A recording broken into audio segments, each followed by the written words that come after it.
आज बात करते हैं चैप्टर 4 की।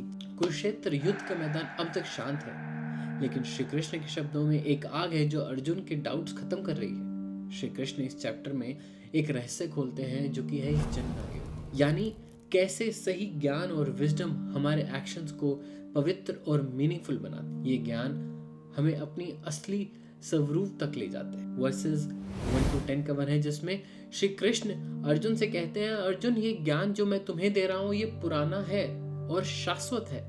इस ज्ञान को पहली बार मैंने सूर्य देव को दिया था, उन्होंने राजा मनु को दिया और फिर ये परंपरा ऋषियों तक चली गई। अर्जुन हैरान होकर पूछते हैं, श्री कृष्ण आप तो अभी मेरे सामने खड़े हैं, आपने कैसे ये ज्ञान पहले किसी को दिया हो सकता है? श्री कृष्ण एक प्यारी सी मुस्कान के साथ कहते हैं, अर्जुन मैं अजर हूँ, अमर हूँ। जब भी धर्म की बात होती है और अधर्म बढ़ता है तब मैं जन्म लेता हूँ। मैं हर युग में आता हूँ सत्य और धर्म को स्थापित करने के लिए। श्री कृष्ण ये भी समझाते हैं कि वो सिर्फ एक व्यक्ति नहीं है, बल्कि वो एक डिवाइन प्रिंसिपल है जो हर समय सृष्टि को संभालते हैं। 11 से 15 है, उसमें श्री कृष्ण कहते हैं कि जो लोग मुझे समर्पण करते हैं, जो अपने मन और एक्शंस को मुझे अर्पण करते हैं, मैं उनका सहयोग करता हूँ। इंसान का असली कर्तव्य है अपने कर्मों को इस तरह करना जैसे कि वो एक यागना, हर कर्म एक सैक्रिफाइस हो, और जब वो सेल्फलेस होता है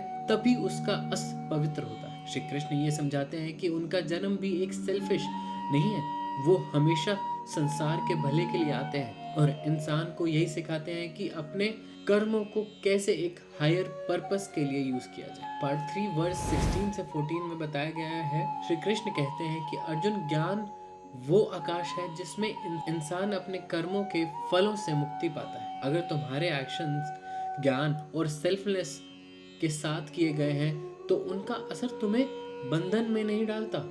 वो एक मिसाल देते हैं, जैसे पद्म का पत्ता पर टिकता है बिना चिपके, यानी कि लोटस लीव पर वाटर ड्रॉप बिना चिपके रहती है, वैसे ही एक ज्ञानी व्यक्ति अपने कर्म से अलग होता है।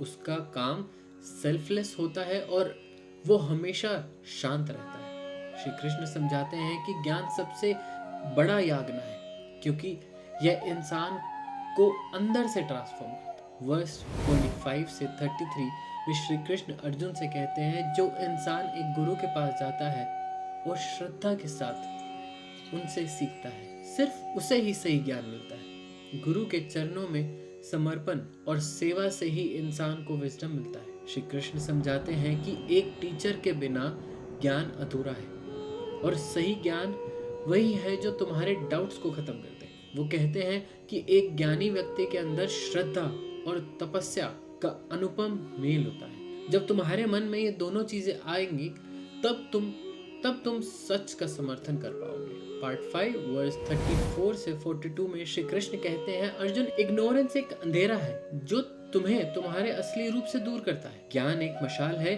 जो तुम्हारे जीवन को इस अंधेरे से मिटा सकता है। श्री कृष्ण ये भी कहते हैं कि तुम्हारे डाउट्स उस वक्त खत्म होते हैं जब तुम एक्शंस और नॉलेज का सम्मेलन करते हो। ये सम्मेलन तुम्हें एक आत्मा के रूप में समझाने में मदद करता है। अर्जुन इस समय फोकस्ड हो जाते हैं और उनके डाउट्स धीरे धीरे मिट रहे हैं। लास्ट में श्री कृष्ण कहते हैं कि हर व्यक्ति अपने काम और ज्ञान के माध्यम से अपने जीवन का उद्धार कर सकता है। अर्जुन के मन में क्लैरिटी बढ़ रही है, लेकिन युद्ध का डिसीजन का समय अभी आना बाकी है। अगले चैप्टर में श्री कृष्ण और भी गहरी बातें जो हम सब के जीवन के लिए एक आदर्श बनेगी। अगर आपको ये वीडियो अच्छा लगा तो मुझे बताइएगा जरूर। अगर मैंने कोई गलती करी है या फिर कुछ मैंने गलत बोला है तो भी मुझे बताइएगा। गलती के लिए मैं आपसे क्षमा चाहूंगा। जय श्री कृष्ण।